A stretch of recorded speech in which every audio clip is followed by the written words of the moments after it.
TornadoTrax is a real-time product that we use radar data for all over the US to analyze the rotation in storms. So it gives people a real-time idea of where a tornado is as it's happening. In the US, especially in Tornado Alley from Texas up through the Midwest, tornadoes are frequent. You know, if you have distribution lines all over Texas in a given year, you're going to be impacted by a tornado at some point in time. Anybody that uses ArcGIS software can pull it into their maps and applications that they've created in real time.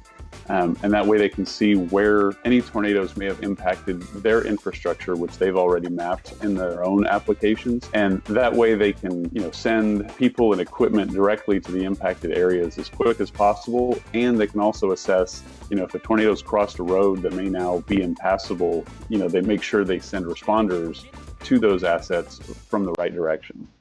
Just to kind of show what people have traditionally to work with when they're trying to find out where a tornado path has been. This was a tornado event from May 28th, 2019. These are storm spotter reports that are called into the National Weather Service. So this is all you have. It's hard to connect the dots. TornadoTrax provides a swath that clearly depicts where a tornado has been, where the strongest rotation was. The radar can't necessarily tell you where a tornado has been on the ground or if there's a tornado on the ground. It can just tell you about how strong it's rotating. But the stronger the rotation, the more likely there could be a tornado on the ground. And when you couple it with the tornado reports from the Weather Service that are called in by storm spotters, you can get a really good idea of where that storm track would have been. The only other tool that people have kind of typically used to look at tornado damage typically doesn't come out for maybe 2 or 3 days after the fact. It's what the National Weather Service does after a large tornado. They go out and they actually do a ground survey.